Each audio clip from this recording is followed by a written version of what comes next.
Oh, hell yeah. Oh, hell yeah to the 8th. WB Ward back with you once again, along with Chip Douglas, live in person. Fourth, another episode of SCI Wrestling with no underscore. No underscore. I've learned that now. Oh, you know, I almost dropped the ball on the prediction of the Authority coming back as a condition of John Cena's upcoming match at With Lesnar? With Lesnar, because they're coming back now. Yeah.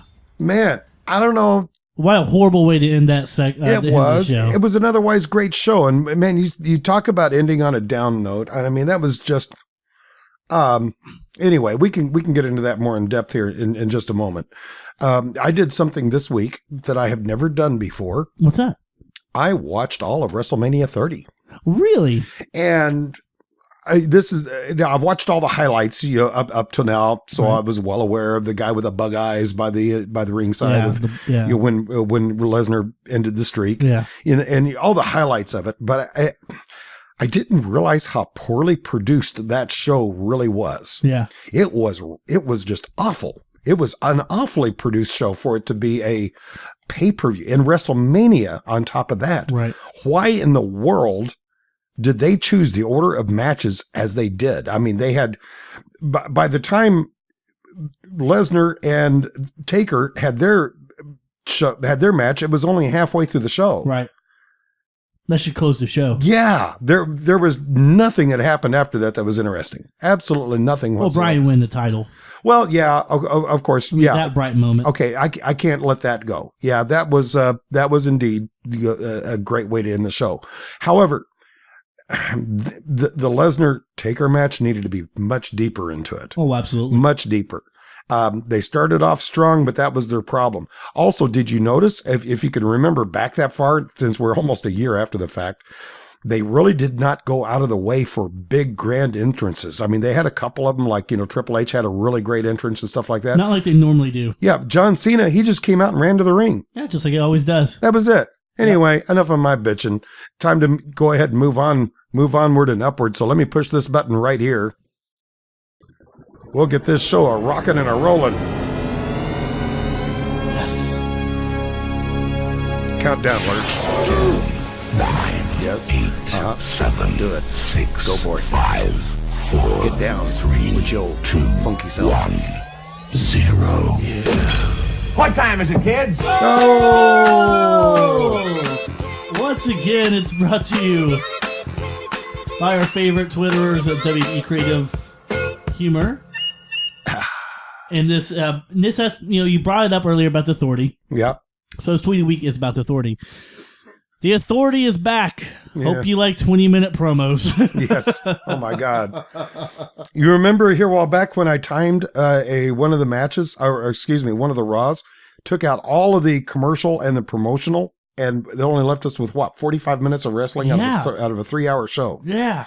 That they have a lot of promos. Lots of promos. Yeah, last night's show throughout it had all the earmarks of being an outstanding show until they came up to the end. Yeah. And then it was just like, okay, kids, we're going to turn over your apple cart. And it's just like they really weren't banned. They were just off the air. They just took about a month hiatus. They took a vacation. Yeah, that was it. Yeah, which is okay. That's what I knew that's what it was all along. But they could have really milked this out, at least up until the pay-per-view, but we're still, a few weeks away from that. Yep, a couple weeks away from the Royal Rumble. That's, because that's going to be on the 25th. We're just barely a month away from that. Yeah. Goodness.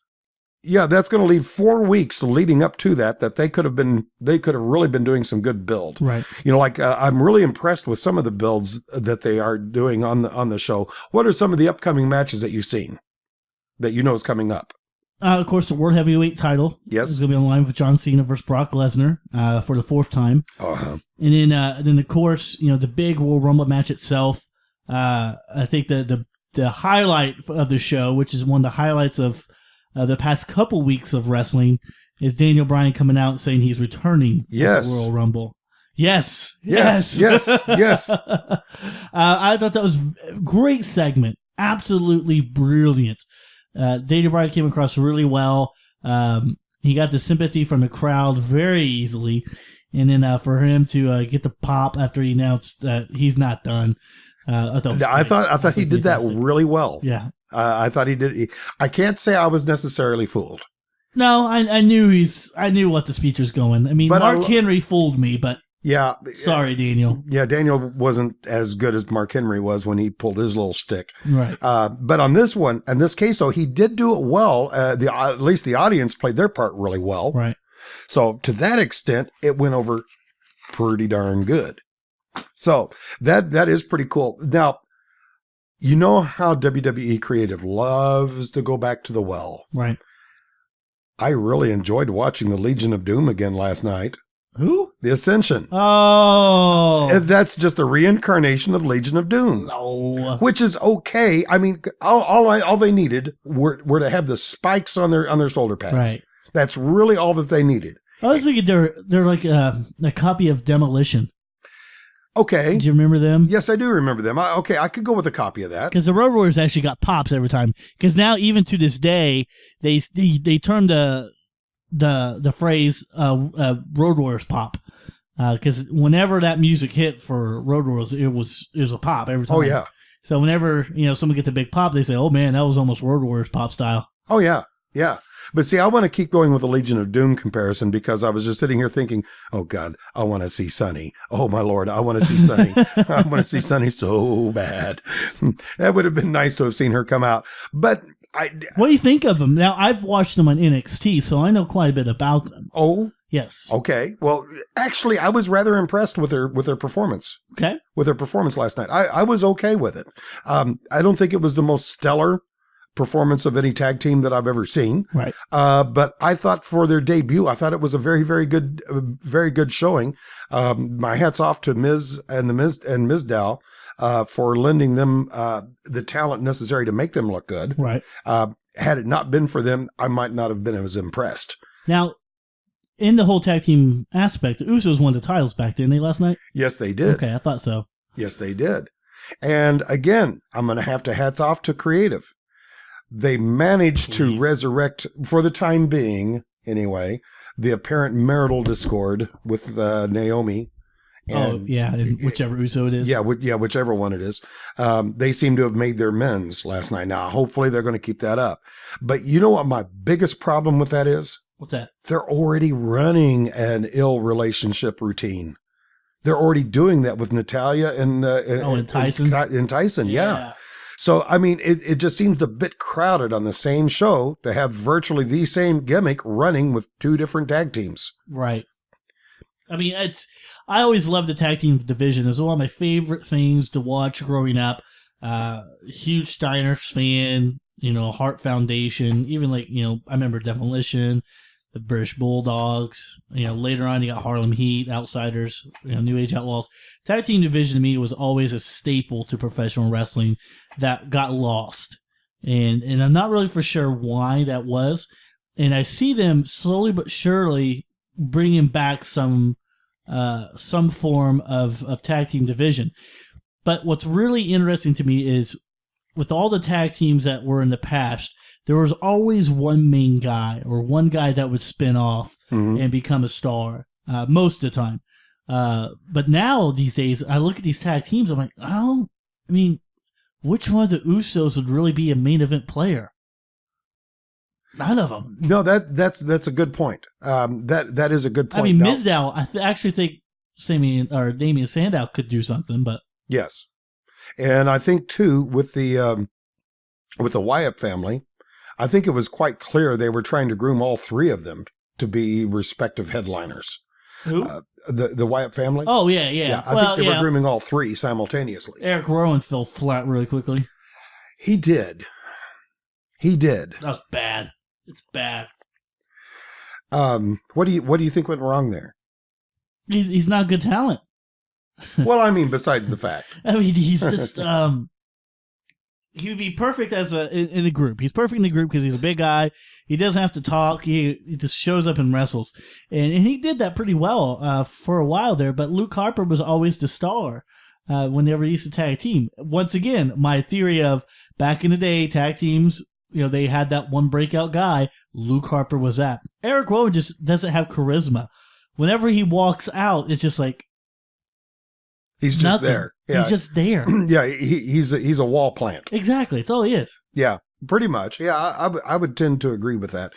When I hearken back to the WrestleMania 30 that I watched, one thing that I was really impressed with, and I really didn't know this, was that they had some of the ring music being played live by the original bands.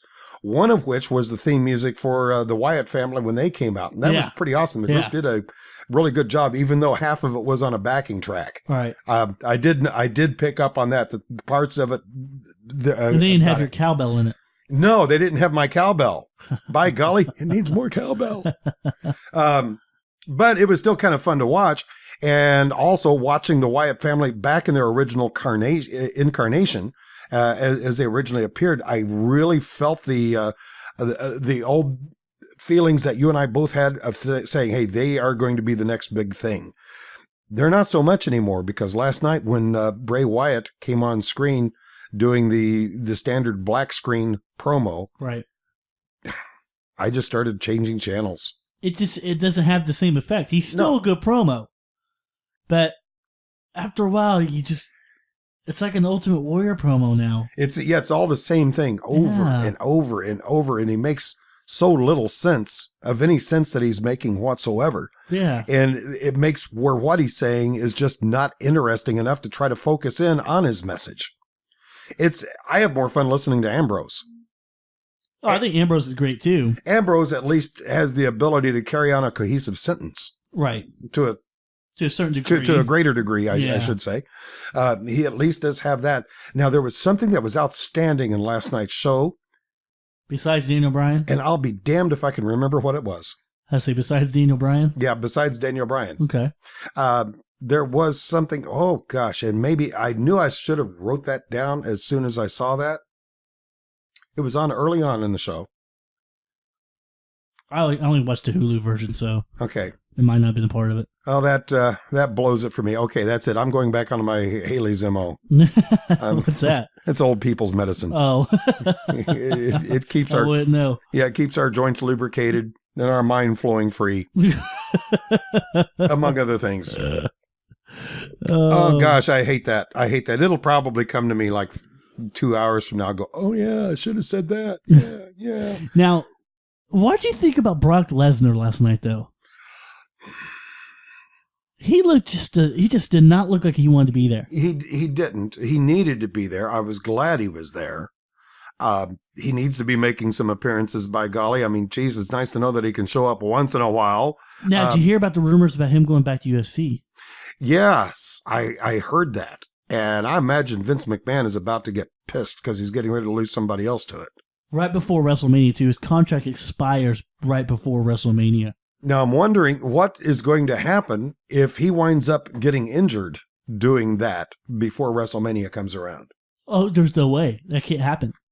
Oh, but yes, it can happen. There's no way they could be on the same contract. If he's UFC, he's under UFC, not WBE, and vice versa. His contract's up before WrestleMania with WBE. There's nothing there in writing with WBE. So he's a free agent after, I think, March. It's kind of short-sighted on WWE's part, don't you think? Oh, completely. Why on earth would you sign a guy not through WrestleMania? At least not with a title. Yeah. I mean, let's face facts. The whole center point is having Lesnar at WrestleMania as the champion, fighting whoever. I'm wondering if they have somebody else in mind to be champion by the time WrestleMania comes around. Do you think maybe John Cena might be just that person? No. Well, maybe.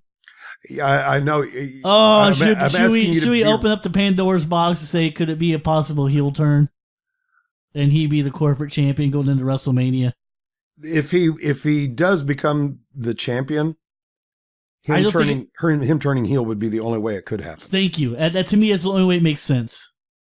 The only way it makes sense. Then again, you and I thought the only way it made sense for the Authority to come back was as a stipulation for his match at the Royal Rumble. Well, So, I mean, they've not exactly been known for following our advice. Well, and it sucked. I mean, when the Authority came back, it was a bad segment. It was. It was a bad segment. It was just like, okay, we're back, gang. Yeah, and really? We didn't realize you were gone. I mean, and plus, from the aspect of myself, who has been also watching Monday Night Wars on WWE Network. Love it. I've been going back and I've been watching some of the WrestleManias. So for people like myself, it literally is like they never left. Right. Because they are still in the forefront just by virtue of me watching the WWE Network. If for no other reason for them to have stretched that out, that should have been a good one. If they're wanting people to use their network, they've got to know that that kind of condition exists with some of the subscribers, i.e. me in this case. Right. And surely I'm not the only one to have had that phenomena. I don't think so. I don't think you're the only one. I do, it points right back to an earlier criticism I've had about the WWE Network from the very beginning. I don't really think they thought this through. I really don't think they really gave it that much thought. And I'm sure at some point, if somebody in the ivory towers up in Connecticut heard this broadcast, they would be really pissed at me for saying that, thinking, well, what does he know? He wasn't in all the strategizing sessions and stuff like that. And that would be a true statement. I was nowhere near. There's not enough original content. All I need to do to know that a tree is an apple tree is to look at the limbs and see if I see apples on it. Right. I don't have to be at the meetings to know that. Right. That's the only talent that I need. I just need to be able to see what kind of fruit's coming off of that tree to know what kind of tree it is. It is quite evident to me that in very many ways they did not think through the WWE Network very well. Possibly not as much as they should have thought through it. Otherwise, they wouldn't be trying to build everything on the business on WWE Network as they are trying to do. I still think it's professional suicide. Wow. Did you watch, speaking of that, and I don't mean to start an unnecessary rumor, but did you watch any of the After the Ring, the After Raw highlights? No. I really don't watch it. I don't like it. I saw, I don't usually watch it myself, but I did see that they interviewed Paige last night, and it wasn't that of what she was saying. Of course, she was saying she was happy the Authority's back, yada, yada, yada. She's going to be good friends with Stephanie. But I noticed particularly on her left arm, I noticed something I've never seen before. Are you aware of any kind of mental problems this young girl may have been facing? Any kind of issues in her personal life? Oh, geez. I have no clue. And it very well could be I misinterpreted what I was seeing. But on her left forearm, on the inside of her left forearm, about halfway from the base of her wrist up through the crux of her elbow, I saw two horizontal scars. Okay. They almost appeared to be cut marks. I've seen that kind of injury on other people throughout my life. Right. And of course, on this particular shot, you didn't see it real close, and it was just very brief. So I only caught about, maybe 10 or 15 seconds worth of a look. So she was a cutter at one time. I'm hoping that's not the case, but it forever appeared like the resemblance was consistent with that type of a cut. Right. I'm not going to go out on a limb and say, well, she is a cutter, because I don't know that. Right. That's why I was asking if you were aware of anything maybe in her past that she was struggling Not with. to my knowledge. I mean, and it's nothing. I'm not trying to be judgmental about her in that regard, because God knows we've all had our problems through life. Everybody deserves, to go through their problems and deal with it and then come bouncing back. Right. So I find no fault in her if that's the case. It's just something interesting that I saw, and I was just kind of wondering about it. And if it is a case where she's had that problem in the past and she's overcome it, God bless her. Right. I think she ought to embrace that, which does lead me something that I was very happy about last night. What was that? This was the big push that I was trying to think of. Okay. Ryback. Oh, yeah. Did you see that motivational speech he gave? It was his best promo he's ever done. I have never heard that guy talk so intelligently. Who would have thought? I didn't know he had a brain. I didn't either. He does. He's a bright, articulate, well-spoken individual. I don't know if he does any motivational speaking, but he damn well should. He really should. It was as obvious as a cockroach on a white carpet to me that they were just running short of time and needed to fill. And he was there and was able to fill a good portion of the time with his speech. But thank the good Lord that was the case, because that was the best thing I've seen on WWE in a long time. Besides Daniel Bryan. Besides Daniel Bryan. Man, I keep bringing that up. how long are you going to let this guy give you a boner? Yes. Goodness. We got a man crush going here. Nah, I love the beard. But he had his hair back in a ponytail. That was weird. That was, and that kind of made that kind of made me think maybe he was retiring. Yeah. Now he did announce that he's going to be in the Royal Rumble match. So I want to quickly just. Well, no, wait a minute. To be more precise, he said I will be at Royal Rumble. He did not say he was going to be in the Royal Rumble match. He'll be in the match. Oh, I'm sure he will. He'll be in the match. Just wanted to be clear. But who do you see as early front runners? Well, now Daniel Bryan. Okay. I mean, if in fact he's the Royal Rumble match, it would be so anticlimactical to not have him win. I mean, how in the world could creative allow him to be in the Royal Rumble match and not win it, make a huge comeback? Can I throw a twist out? Sure. Roman Reigns turning heel on him. Roman Reigns turning heel. Oh God, say it isn't so. On Daniel Bryan at the Royal Rumble. Daniel Bryan's about to win it, and then Roman Reigns does something that cost it. Oh man, I think this would be. I mean, you could be right. I mean, let's think about Roman Reigns' character right now, because this is where I was going to head. It's not really working as a big baby face right now. So what's the most logical thing you can do? Turn him heel With John Cena as a new tag team. The new corporate. The new authority. The enforcers. Yeah.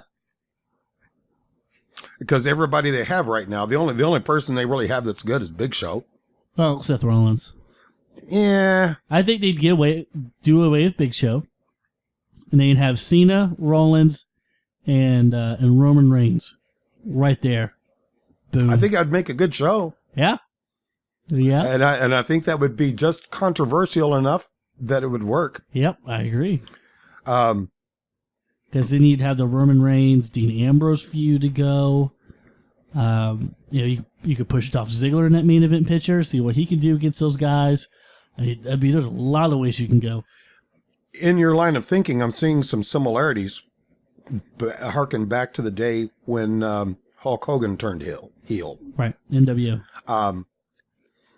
And he turned, I believe it was on Macho Man. Macho Man Savage. Yeah, it was Macho Man in the ring. That's who he turned on. But I'm starting to see some similarities there. But since they go to the well so often, that would seem to be a good well for them to dip into that they haven't done in a long time. I mean, there have been some heel turns over the years, but none that I would have called, just major earth-shattering heel turns.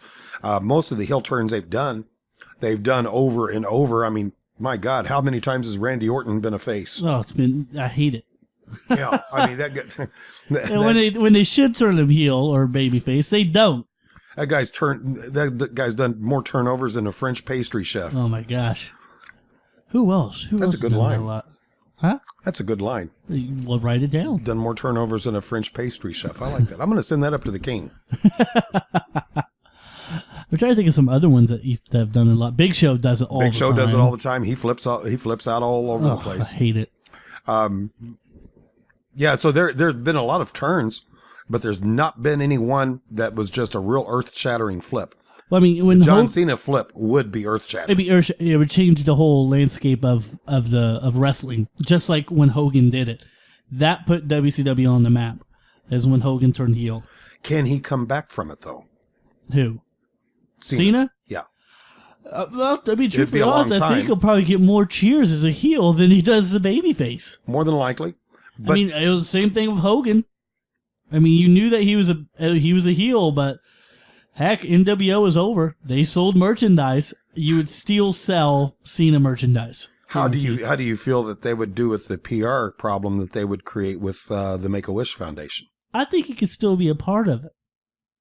I think you would just, there's a fine line that you have to go, and unless they have a baby face that could kind of take his spot, like a Daniel Bryan. I mean, Daniel Bryan would be a perfect Make-A-Wish guy. Would he actually want to? I don't know. But I think Cena could still do it, is my whole thing.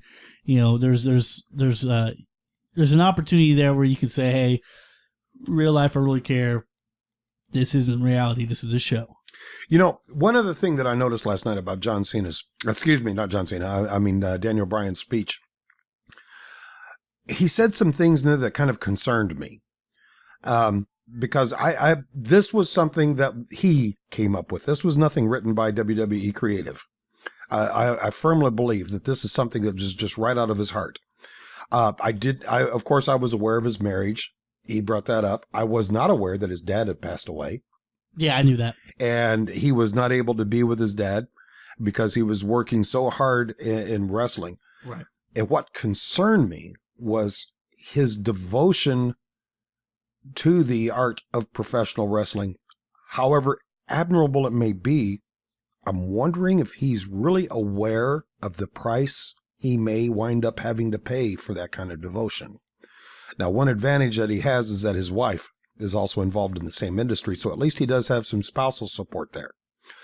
But you've been in show business for a long time. Oh, yeah. I've certainly been down the road many, many, many years. And I've seen the type of obsession that some performers can get. I've even suffered it myself, and have had to pay dear prices for it. And a lot of other performers, I know performers that have lost their families just based on, my God, he's always at work. He's always doing this. And man, if you don't want to talk wrestling, he doesn't want you around. It really concerned me that he may be at that level. Whew. And if that's the case, Daniel Bryan may not be with us much longer. And I'm hoping the dickens that I'm wrong. Right. But if he's in that place, he could be walking on some very, very thin ice. Anybody who's out there listening to this episode who has ever been in any level of entertainment knows quite well what I'm talking about, because it's a very real problem among entertainers, because ego plays such a huge role right in performing that you can actually let it overcome you to the point that you're willing to sacrifice friends, family, relationships, everything for the art. Well, why do we do it?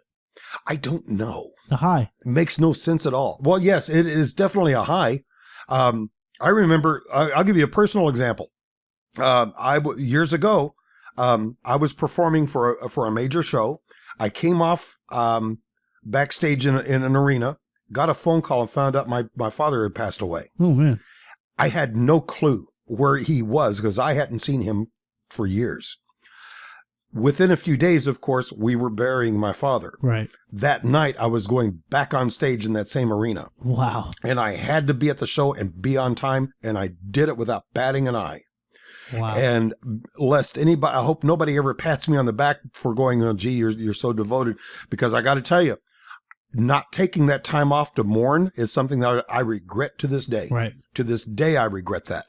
So you can see Daniel Bryan doing the same exact thing. I'm hoping that he doesn't walk down that road. Yeah. So if anybody listens to this who does know Daniel Bryan, put that bug in his ear.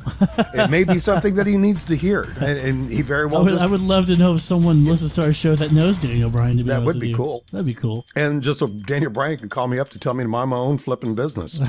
While we wind up the show here, once again, it's been an absolute wonderful year. 2014 is wrapping up. Yes.